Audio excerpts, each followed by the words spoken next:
提起蓝秋英的尊敬表情啊，才明白这位二房虎妈手腕有多么厉害。对我影响最大的人当然是我母亲。很小，她已经跟我们说，我永远都会是你们的后盾，但是呢，你不能以为永远所有的问题都是我去为你解决。即便何超琼呢已经50多岁，但是说起母亲啊，依旧是略带一丝害怕。毕竟那赌王4个老婆，论起谁最有手段，那蓝秋英称第二，没有人敢称第一。当梁安琪还在靠着珠宝首饰和最后一个爱人的承诺争宠的时候呢，蓝秋英啊早已用近乎冷酷的铁血教育，把自己的子女呢打造成了一把撬动5000亿资产的锋利的杠杆。这故事呢要从1957年的这个澳门丽都舞厅说起啊。那年呢，这36岁的何鸿燊那是正值壮年啊，他是家大业大，但是原配夫人李婉华呢，却因为常年卧病在床啊，无法陪伴他出席各种的社交活动。在一个纸醉金迷的舞会上呢，他邀请了一位少女共舞啊，这个少女就是蓝秋英。你以为这是一出霸道总裁爱上灰姑娘的戏码吗？哎，那你可太天真了啊！蓝秋英从来不是什么灰姑娘，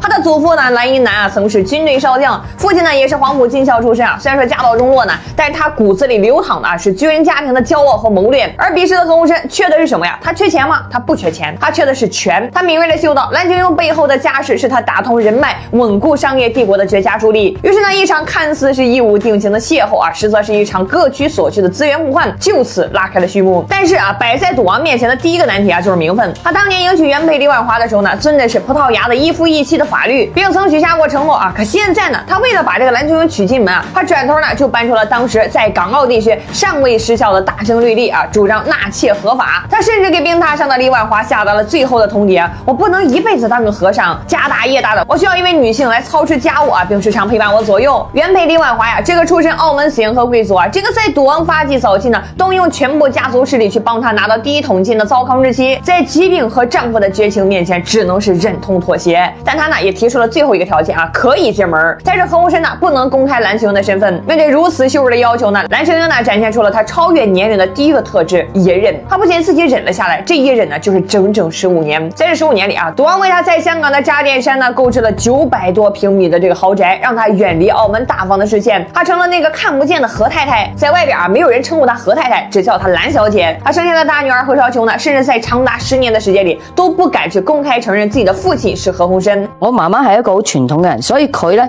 就唔會行出嚟自己認自己係何太嘅。我頭10年，我生長嘅頭10歲。我係知道我自己有個媽媽叫做藍小姐，即係出街唔會人哋稱呼佢做何太太。發現我爸是賭王的時候，我開心了好久了。就我覺得我爸這麼有名嗎？我都不知道。我都唔敢認自己係何鴻燊個女，因為阿媽猛叫我嗱，你唔好周圍講俾人哋聽。那換做任何一個普通的女人，恐怕呢早就瘋了。但是藍秋英沒有啊，她在這15年里啊，做了2件至關重要的大事。第一呢，牢牢抓住賭王的心，她利用自己出色的社交能力和過人的武技呢，頻繁的陪伴這個賭王出席各種慈善舞會。兩人呢被港澳社交界譽為是舞帝和舞後，成了賭王身邊最耀眼的黃金搭檔。而第二呢，瘋狂的開枝散葉啊，她接連生下了何超瓊、何超鳳、何超霞，還有何超儀4個女兒。她深知啊，在豪門中啊，這個子嗣的就是她未來能夠在談判桌子上最大的籌碼。直到1972年呢，隨着澳門局勢的變化啊，李婉華娘家葡萄牙家族的勢力日漸式微，賭王知道啊，攤牌的機會到了啊，終於帶着藍秋英回到了何家，拜見了公公何時光，正式承認了她二太太的身份。要看懂藍秋英的手段，我們首先呢得復盤一下3代陳婉珍啊。這在很多人的印象裡啊，3代陳婉珍啊就是個小透明啊，性格是溫吞與世無爭。但你有沒有想過，一個毫無背景、相貌平平的私人看護，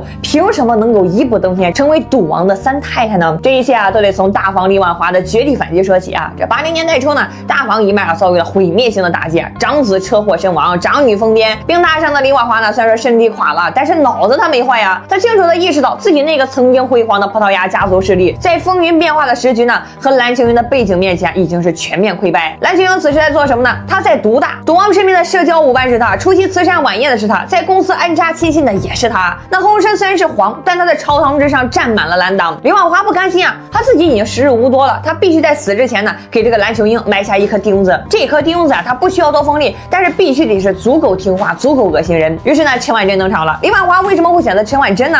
第一啊，這身份的羞辱性。陳婉珍呢是李婉華的私人看護，讓一個伺候自己的下人去和那個出身名門啊、心高氣傲的藍秋英平起平坐，這本身呢就是對藍秋英最大的一種羞辱。李婉華再用這種方式告訴藍秋英啊，你再厲害也得叫我一声姐，也得和我曾经的丫鬟互称姐妹。第二，功能的稀缺性。林婉华明白啊，他没有能力再扶持一个强大的家族来对抗二方，所以呢，他选择了一个毫无背景的陈婉珍。他的目的呢，不是让三方去赢啊，而是通过增加分母来稀释二方的合法性。以前是一夫一妻一妾，二方呢是唯一的妾，现在多了一个二方的唯一性就没了。第三啊，情感的离间计。赌王呢，当时啊正处于是对大方的愧疚期啊，接纳了大方推荐的人呢，对他来说也是一种心理补偿，也是向外界展示有情有义的公关手段。所以啊，陈婉珍的上位呢，本质上啊是大方林婉华用自己最后一点残存的影响力，在对蓝琼英呢发动了一场自杀式的袭击。那么蓝琼英是怎么应对的呢？他做了一个让所有人都没有想到的决定，那就是无视。他没有像泼妇一样去大方那里闹，也没有针对陈婉珍呢搞什么暗杀，因为他看穿了这步棋的本质。这陈婉珍啊太弱了，一个没有家族势力、没有商业头脑、只会看脸色的护工，根本不配成为他的对手。蓝琼英呢，甚至在某种程度上啊默许了三太的存在。为什么呀？因为他正好可以借此理由啊表现出啊自己呢委屈和大度，然后顺理成章的提出那个改变了家族命运的要求，移民加拿大去打理海外生意。这招叫做以退为进。你往后宫三人，好呀，那我走，我带着孩子去加拿大，去掌控你海外的金库。我在物理距离上远离你啊，让你产生愧疚感。同时在商业版图上呢，我把你彻底架空。那陈婉珍这颗钉子啊，虽然说扎进来了，但是因为二太的战略转移呢，并没有扎到痛处啊，反而呢成了二太扩张每一个版图的借口。如果说三太陈婉珍只是一个没有什么杀伤力的软钉子，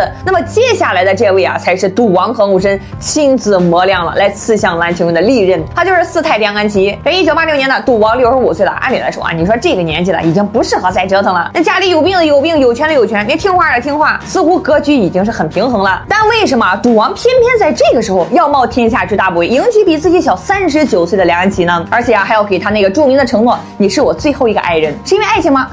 别逗了啊，那是因为恐惧。此时的赌王发现啊，情况不对劲了呀。蓝琼英虽然人去了加拿大，但他的遥控器还在中国香港呢。二方的哥哥蓝华英呢，在澳娱啊身居高位啊。二方的长女何少琼呢，已经是崭露头角。二方的势力啊，像是八爪鱼一样吸附在赌王帝国的每一根血管上。赌王感觉自己被架空了，他需要一场清洗，需要一次权力的重新洗牌。但他呢，不能自己动手啊，因为二方背后呢有盘根错节的利益关系，他需要一条毫无背景，只能够依附于他，并且敢于乱咬人的斗犬。梁安琪就是那个天选之女啊！看看梁安琪的背景，只身闯荡澳门，一天打4份工，性格是泼辣、野心勃勃，而且呢一无所有。正如纸牌屋里说的啊，这种人最渴望权力了，他也是最容易被掌控的。赌王迎娶梁安琪呢，是一场精心策划的帝王心术啊！第一呢，这打破二方的接班幻觉，赌王呢通过宠爱四太啊，疯狂生子，直接在物理层面上呢稀释了二方儿子何有龙的继承权权重。他要告诉蓝琼英啊，我的继承人那多的是啊，别以为你孩子稳了。这第二，引入鲶鱼效应。梁安琪一进门呢，他就不甘心做一只金丝雀，他要权要管事儿。赌王呢顺水推舟啊，把赌场的一些个管理权呢交给他，让他去和二方的旧部石姑娘何婉琪斗。赌王呢躲在幕后啊，看着四太冲锋陷阵，帮他清理掉那些个他不方便去清理的老臣子，收回分散的权力。第三呢，牵制蓝琼英的精力。梁安琪的高调嚣张争宠啊，让远在加拿大的蓝琼英呢，那不得不分析应对啊，这就在战术上拖住了二方继续扩张的步伐。所以啊，梁安琪对整个赌王家族的影响力是毁灭性的。如果说陈婉珍只是稀释了名分，那么梁安琪呢就是粉碎了规则，他打破了豪门长幼有序的传统啊，把按资排辈呢变成了丛林法则。他的出现呢，标志着赌王家族从封建大家族彻底变成了一个弱肉强食的决斗场。面对赌王这一招引狼入室啊，蓝琼英是怎么接招的呢？他没有像当年无视陈婉珍那样无视梁安琪，因为他知道啊这次不一样了。于是呢，一场长达20年的蓝梁之战正式打响。1998年呢，梁安琪风头正劲呢，这个甚至开始插手澳娱的内部事务。蓝琼英从加拿大飞回了香港啊，在一次公开采访中，冷冷的就抛出了一句名言：通臂猿猴怎么能够同齐天大圣比？这句话太狠了，他不仅是在骂梁安琪是猴子，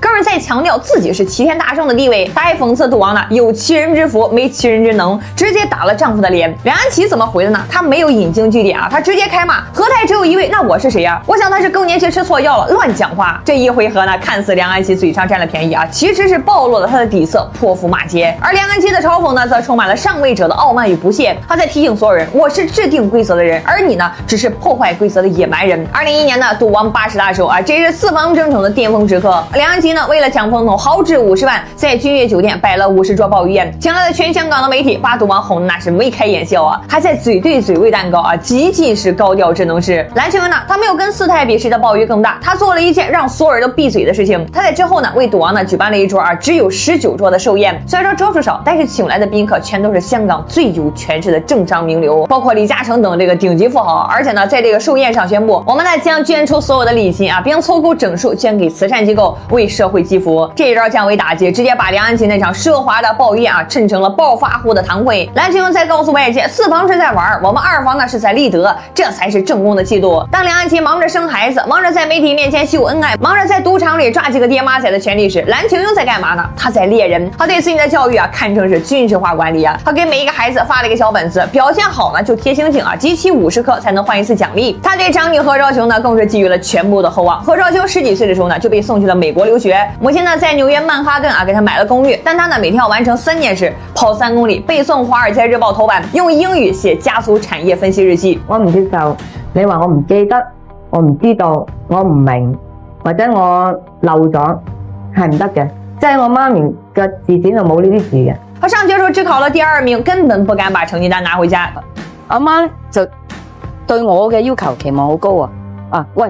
你考第2咧，佢都鬧你冇出息嘅，即係要考第1先叫做有少少，好啦，你都叫落咗功。最終呢，他把長女何昭瓊推上了信德集團的董事席位，讓他去處理最棘手的船務虧損，逼着他成為商業鐵娘子，把他兒子何猷龍呢扔去了新濠國際去創業，讓他從零開始打造自己的博彩帝國。他讓女兒何超鳳呢緊跟賭王身邊，掌握公司的核心機密和印章。藍青非常的清楚啊，賭王老了，靠寵愛得來的權力就像是沙子，風一吹就散了，只有靠能力打下的江山，那才是鐵打的。當梁安琪的孩子們還在為了和賭王能夠多相處一會兒而絞盡腦汁的時候呢，因為那個我們小的姆巴是每天早上都下來嘛，然後我們就會故意的早點起來，就為了跟我們爸爸游泳的這個玩耍啊、玩水啊這個。藍青的子女們啊，已經是悄悄控制了賭王帝國最核心的命脈，船務啊、地產以及最重要的賭牌。2019年呢，賭王是意外摔傷啊，一度病危。這場長達2年的豪門宮鬥大戲呢，正式拉開序幕。3胎4胎輪番將賭王呢接到自家，試圖去控制賭王，讓他簽下對自己有利的財產分配協議。在媒體面前，梁安琪那是高調作秀，陳婉貞那是哭哭啼啼，整個何家那亂成了一鍋粥了。而藍青瑩呢，她始終是穩坐加拿大啊，直到關鍵時刻才飛回了中國香港。她從頭到尾呢，沒有在媒體面前說過一句話，她不需要，因為她的武器已經全部就位了。此時的二房子女呢，早已不是任人拿捏的棋子，長女何昭瓊手握信德、美高梅中國2大核心企業，早已是公認的賭後。次女何超鳳呢，同樣在家族企業深耕多年啊，掌握着奧博的實權。長子何猷龍呢，更是青出於藍，靠着賭王給的6億啟動資金，打造出了屬於自己的100億娛樂帝國新濠集團。當四胎還在靠着賭王寵愛試圖分一杯羹的時候呢，二房兄妹呢，已經掌控了賭王家族超過70%的現金流啊和核心資產的投票權。最終結果揭曉，二房呢成了這場5000億家產爭奪戰的最大贏家。何昭瓊正式接棒何鴻燊，成為賭王家族新一代的掌門人。回看藍青瑩的一生，他真的是太懂了。他懂男人的劣根性啊，所以他不求專業，只求權力。他懂豪門的生存法則，所以呢，他不爭一時之氣，只爭千秋萬代。他更懂賭王何鴻燊，他知道這個男人最愛的是他自己，是他的江山，所以呢，他不通過愛去控制他，他通過幫他守江山來控制他。陳婉貞是釘子，被他無視了；梁安琪呢是刀子，被他折斷了。這2020年啊，賭王何鴻燊去世，在治喪委員會名單上呢，藍青瑩的名字呢排在了3胎和4胎之前。他不需要像4胎那樣啊，還在媒體面前忙着表現悲傷，